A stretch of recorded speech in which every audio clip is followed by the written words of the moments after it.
नमस्कार मित्रों, मैं हूं अवधेश कुमार। मैं अपने YouTube चैनल आज कल पर आप सबके सामने हूं।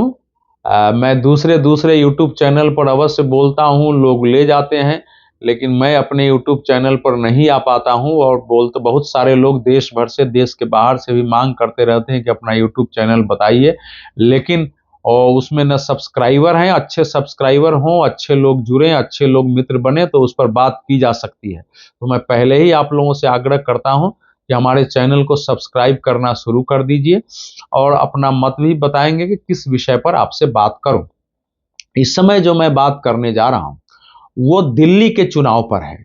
दिल्ली के चुनाव में यहाँ के पूर्व मुख्यमंत्री अरविंद केजरीवाल ने इस समय दिल्ली में स्थित मंदिरों और गुरुद्वारों के ग्रंथियों और मंदिरों के पुजारियों दोनों को 18,000 प्रति महीना वेतन देने का वायदा किया है। उन्होंने घोषणा किया है कि हमारी सरकार आएगी तो हम दिल्ली के पुजारियों को और ग्रंथियों को प्रति महीना 18,000 वेतन देंगे, मंदिरों का रखरखाव ठीक कराएंगे, मंदिरों पर ध्यान दिलवाएंगे, क्योंकि हमारा धर्म से हिंदू धर्म ठीक रहेगा, सनातन धर्म ठीक रहेगा, तभी शांति होगी, तभी सुख मिलेगा।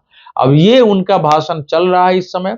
दिल्ली में यहाँ का कनॉट प्लेस है, खड़क बाबा सिंह खड़क पर मार्ग, यहाँ का प्रसिद्ध मंदिर है हनुमान मंदिर। वहाँ के हनुमान मंदिर में वो गए, उन्होंने पूजा अर्चना की और वहाँ के पुजारियों का रजिस्ट्रेशन किया। उन्होंने इसकी शुरुआत कर दी है। अब उनके समर्थक और कार्यकर्ता हर मोहल्ले में, सभी मंदिरों में जा रहे हैं, वहाँ पुजारियों से रजिस्ट्रेशन फॉर्म बनवा रहे हैं, उनको अपना नंबर दे रहे हैं।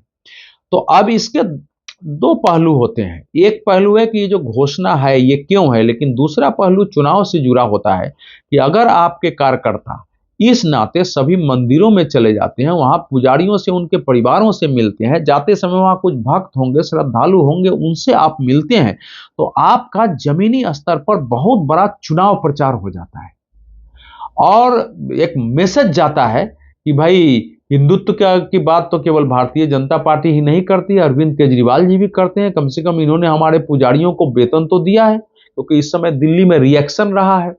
रिएक्शन ये रहा है कि सरकारें जो है मुसलमानों के तुष्टीकरण करती हैं, मुसलमानों का समर्थन करती हैं, और वो सरकारें जो है वो हिंदुओं पर ध्यान नहीं देती हैं, उनकी उपेक्षा करती हैं। अगर सरकार इस समय पुजारियों के लिए वेतन की घोषणा करती है तो उन्होंने बहुत बड़ा दांव चला है, और ये दांव ऐसा है जिसकी काट के लिए भारतीय जनता पार्टी बड़ी, अगर कोई इससे बड़ी घोषणाएं करके या इसका 100% जो लोगों को कन्विंस कर सके पुजारियों का लाएंगे तभी होगा। अब प्रश्न है कि ऐसी घोषणाएं क्यों किया गया है। तो इस समय कांग्रेस दिल्ली में बहुत अपनी पूरी शक्ति लगाकर चुनाव लड़ रही है। हालांकि कांग्रेस की शक्ति दिल्ली में अब बची नहीं है। 13 दिन तो 2013 में 49 दिनों की सरकार का समर्थन देने के बाद से जो दिल्ली से कांग्रेस बाहर हुई वो वापस नहीं आई है। लोकसभा, विधानसभा, स्थानीय निकाय तीनों चुनावों में आम आदमी पार्टी विधानसभा चुनाव में हमेशा जबरदस्त प्रदर्शन करती रही है। 2015, 2020 दोनों चुनाव में उसने कांग्रेस को तो साफ कर दिया। भारतीय जनता पार्टी को भी इतनी सीटें नहीं मिली। इस बार 8 सीटें, पिछली बार 7 सीटें थी, जिससे वो अपना विपक्ष का नेता संवैधानिक रूप से, परंपरागत रूप से घोषित कर सके। और उसमें उनके जो मुफ्त की घोषणाएं रहती है उनकी बड़ी भूमिका होती है, क्योंकि लोग प्रभावित हो जाते हैं। यद्यपि उनकी मुफ्त की घोषणाओं के दूसरे पहलू ऐसे हैं कि वो ज्यादातर मुफ्त नहीं होते हैं, वो दूसरे रूप में आपको देने पड़ते हैं। उसके कारण दिल्ली की व्यवस्था कोलैप्स कर चुकी है। इतने सालों में, पिछले अगर 15 से देखें तो 10 वर्षों में, 9 वर्षों में दिल्ली में कोई नया सड़क नहीं बना, सड़कों की मरम्मत नहीं हुई है, दिल्ली की सड़कें खराब हो चुकी हैं, फुट ओवर ब्रिज दिल्ली के बर्बाद हो गए, कहीं किसी पर पेंटिंग नहीं हुई है। बिजली की हालत बहुत खराब है। बिजली तो रहती है, जो कि स्वाभाविक बात है, लेकिन जो बिजली के बॉक्से होते हैं वो सब जर्जर हो चुके हैं। उनको वो किसी ढंग से जो कर्मचारी हैं वो इसको जोर नार कर उसको चलाते रहते हैं। बहुत सारी स्थितियां दिल्ली में है, लेकिन फिर भी अरविंद केजरीवाल जी की घोषणाओं का असर होता है। महिला सम्मान योजना 2100 उन्होंने घोषणा कर दिया, उनके लोग रजिस्ट्रेशन कर रहे हैं, उनको ओटीपी दिए जा रहे हैं, तो इस नाते महिलाओं तक से उनका संपर्क हो गया है। बुजुर्गों के लिए संजीवनी योजना के लिए नीचे तक संपर्क हो रहा है, जाके कन्विंस कर रहे हैं कि हम देंगे ही, अरविंद केजरीवाल की गारंटी है। अब वो गारंटी, बहुत जो पढ़े लिखे लोग हैं, समझदार लोग हैं, वो मानते हैं कि उस प्रकार की गारंटी कामयाब नहीं रही है। पंजाब में इनकी घोषणा थी कि 1,000 रुपया महिला सम्मान योजना के नाम पर देंगे, आज तक वो शुरू नहीं हुई, अभी तक नहीं दे पाए, क्योंकि आर्थिक हालत तो ऐसी है नहीं। पंजाब पर 3,53,000 करोड़ रुपए का कर्ज है, उनकी अपनी समस्याएं हैं, दूसरी सरकारें भी हैं, लेकिन फिर भी उनकी घोषणाओं का असर है। दिल्ली में इमामों के वेतन की उन्होंने घोषणा कर दी, मुस्लिम वोटों के लिए। इमाम का संगठन एक आंदोलन कर रहा है कि हमको तो वेतन मिला ही नहीं है, हमारे तो वेतन ही बकाया है, हमको वेतन देने, तो उनकी सभाओं में जाके विरोध प्रदर्शन करेंगे। अब ये पुजारियों और ग्रंथियों की घोषणाएं हो गई। लेकिन इस समय जो भारत में हिंदुत्व का एक अंडर करंट पूरे देश में है, जो बाहर भी दिख रहा है, और खासकर महाराष्ट्र के चुनाव के बाद, महाराष्ट्र के चुनाव में जिस ढंग से घटनाएं हुई हैं मुस्लिम वोटों को लेकर के, और INDIA के लोगों ने जिस ढंग से कट्टरवादी मुस्लिम संगठनों, कट्टरवादी मुस्लिम नेताओं, उन सब के सामने एक प्रकार से वोट के लिए घुटने टेके, उनका रिएक्शन देश में हुआ। जबरदस्त भाजपा, शिवसेना और अजीत पवार के नेतृत्व वाली राकपा को विजय मिली है। उसके बाद उत्तर प्रदेश में जो संभल से मंदिर कब्जे किए गए मंदिर मिल रहे हैं, कुएं निकल रहे हैं, बदायूं के मस्जिद को लेकर विवाद खड़ा हुआ है, बनारस में मस्जिद निकल रहे हैं, जौनपुर की स्थिति है, अलग अलग जगह जो मंदिर निकल रहे हैं, उन सब के कारण जिस ढंग से लगा कि मुस्लिम वर्ग ने इस पर कैसे कब्जा किया, आजादी के बाद कब्जा किया, हिंदुओं को घर छोड़ने को विवश किया है, उसके कारण फिर से एक जबरदस्त देश में वातावरण हिंदुत्व का है। और लोगों के अंदर आज भी लग रहा है कि दूसरी पार्टियां, दूसरी सरकारें जब भी जाती हैं तो हमारे हिंदू धर्म को क्षति होती है। और वोट के लिए जो कट्टरपंथी मुस्लिम समाज है, सारे मुसलमानों की बात मैं नहीं कर रहा हूं, जो कट्टरपंथी मुस्लिम समाज है, जो उस प्रकार के मुस्लिम नेता हैं, उनको पार्टियां प्रश्रय देती है और हिंदुओं को आठ आठ आंसू बहाने पड़ते हैं, जगह छोड़ के जाना पड़ता है। हमारे पुजारी मतलब भिखारी की तरह रहते हैं, जबकि अगर चर्च में चले जाइए, उनकी हालत, मस्जिदों के इमाम की हालत इनसे बेहतर होती है, तो हमारी हालत क्यों नहीं बेहतर होती? ये भाव इस समय देश में पैदा हुआ है, और उसमें उन्होंने ऐसी घोषणाएं कर दी है क्योंकि उनको लगता है कि हिंदुत्व के आधार पर भारतीय जनता पार्टी का वोट बढ़ सकता है, तो उसको अगर काटना है तो ये सबसे बड़ी घोषणा उन्होंने अपनी दृष्टि से की है। और इस समय दिल्ली में भारतीय जनता पार्टी का जो पुजारी प्रकोष्ठ है वो काफी सक्रिय है, वो बैठ के करता है, मिलता जुलता है, कार्यक्रम आयोजन करता है, जन जागरूकता करता है, लोगों के बीच जाता है, और जो भी मुद्दे हैं उनको उठाते हुए भाजपा क्या कर रही है वो देते हुए वातावरण बनाता है। लेकिन भारतीय जनता पार्टी की दिल्ली में सरकार नहीं है कि वो कोई घोषणाएं करें। अब अरविंद केजरीवाल ने यह घोषणा करके उस पूरे वर्ग को अपने साथ लाने की कोशिश की है।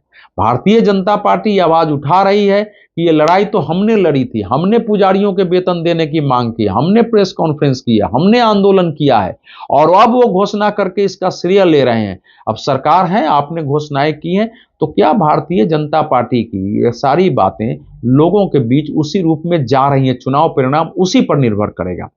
लेकिन इसका अर्थ ये हुआ कि ये अरविंद केजरीवाल ये समझ गए हैं कि इस देश में हिंदुत्व की एक धारा है, उससे बाहर जाके हम पॉलिटिक्स नहीं करते हैं। वो धारा ऐसी है कि अगर वो प्रबल हो जाती है, हिंदुत्व की धारा, तो भ्रष्टाचार के जो आरोप हम लोगों पर हैं और जिसके कुछ तथ्य दिखाई दे रहे हैं, न्यायालय का रुख भी चीजें कमजोर पड़ के और हम चुनाव जीत सकते हैं।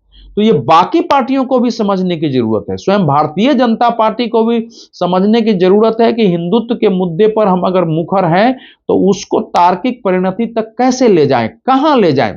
यह बात सच है कि इस देश में हिंदुत्व से संबंधित मुद्दे, राष्ट्रवाद से संबंधित मुद्दे, जो हिंदुत्व अभिप्रेरित राष्ट्र भाव है, उनसे संबंधित जो मुद्दे थे, जो न्याय संगत शिकायतें थी लोगों की, जो हिंदुत्व विरोधी नीतियां थी भारत की, जो किसी के भी हित में नहीं थी, केवल लोगों को तुष्ट करने के लिए या उनको कट्टर बनाने की दृष्टि से जो जिनकी भूमिका थी, उन सब पर अगर किसी ने मुखर होकर काम किया तो भारतीय जनता पार्टी, उससे एक वातावरण भी देश में बना है। अब कितना किए हैं, नहीं किए हैं, इससे आपकी असहमति हो सकती है, और बाकी पार्टियों की मजबूरी रही है कि वो हिंदुत्व की कुछ ना कुछ लाइन ले।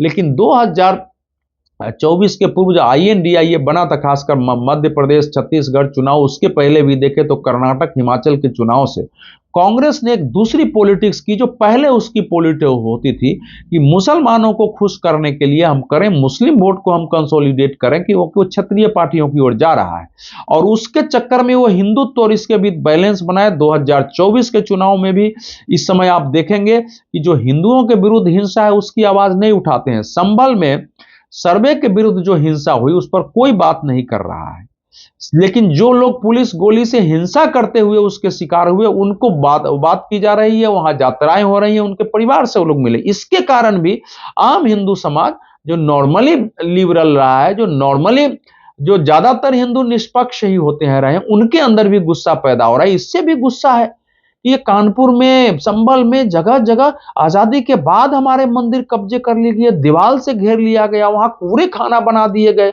हमारे कुएं सब जो पवित्र कुएं थे ढक दिए गए और कोई भूलने वाला नहीं रहा, हिंदुओं को घर छोड़ के जाना पड़ा। तो इसके कारण एक वातावरण है, और दिल्ली केंद्र है, दिल्ली में भी ये वातावरण है। दिल्ली पहले से भी एक कांग्रेस के अलावा एक जनसंघ और आरएसएस का बड़ा केंद्र रहा है और आज भी है, तो उसके नाते रहा है, तो वो उन्होंने उसका लाभ उठाया है। तो इसके दोनों पहलू हैं, दिल्ली चुनाव की दृष्टि से है, साथ ही साथ देश की राजनीति के भी दृष्टि से है कि क्या आईएनडीआईए के दूसरे घटक कांग्रेस पार्टियां बाकी ये साहस कर सकती है कि वो पुजारियों को वेतन दे। और इससे पता चलता है कि आईएनडीआईए में अरविंद केजरीवाल रहेंगे, लेकिन नीति उनकी हिंदुत्व की होगी। जब वो जेल से बाहर निकले थे, आपको याद होगा लोकसभा चुनाव के तो उन्होंने लोकसभा चुनाव के बाद जब उनको जमानत मिली है तो उन्होंने निकलते हुए वंदे मातरम और भारत माता की जय का नारा लगाया था और संदेश दिया था कि हिंदुत्व की जो बाकी आईएनडीआईए के उससे हमारा पॉलिसी अलग है। अब उनके कार्यकर्ता चूंकि उनके समर्थक जगह जगह जा रहे हैं और भारतीय जनता पार्टी को कह रहे हैं, अरविंद केजरीवाल जी ने बयान दिया कि वो बताए कि वो इससे सहमत है कि नहीं है तो वो बता दे क्या पुजारियों को वेतन मिलना चाहिए, नहीं मिलना चाहिए। तो ये स्थिति दिल्ली की हो गई है।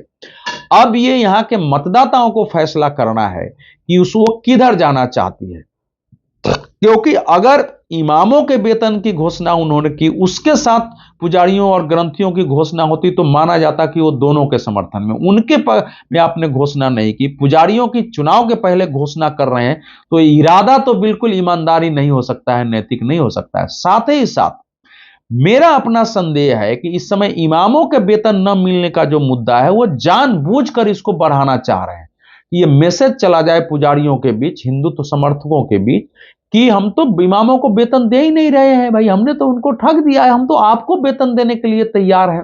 और इस ट्रैप में भारतीय जनता पार्टी और कांग्रेस दोनों फंस रही है, क्योंकि कांग्रेस को भी मुस्लिम वोट चाहिए, वो उस ढंग से टिकट भी दे रही है, लेकिन भारतीय जनता पार्टी अगर इमामों का वेतन उठाती है तो फिर वो अरविंद केजरीवाल की रणनीति को ताकत देनी होगी। इसलिए दिल्ली में बहुत सतर्कता से भाजपा चुनाव लड़े, अरविंद केजरीवाल जी की नीतियों का ध्यान रखे, पुजारी प्रकोष्ठ कहां है, कैसे हैं देखे, कांग्रेस भी सक्रिय रहे और एक वातावरण ऐसा न बने कि आगे अगर एक घोषणा लागू नहीं होती है, क्योंकि इसके लिए पूरे फाइनेंस की, वित्त की, पैसे की जरूरत पड़ेगी, उसका एक ढांचा खड़ा करना पड़ेगा, उसकी रूपरेखा बनानी पड़ेगी। अगर नहीं होता है तो आगे कोई घोषणा करेगा उस पर भी देश के पुजारी और मंदिर वाले विश्वास नहीं करेंगे कि ये सरकार करेगी। इसलिए चुनाव के साथ साथ ये एक बृहद प्रश्न है। बहुत बहुत धन्यवाद मित्रों, आप हमारे चैनल पर आइए, अपनी प्रतिक्रिया दीजिए और जब आप जुड़ेंगे तो मैं लगातार इस पर अपने वीडियो डालता रहूंगा।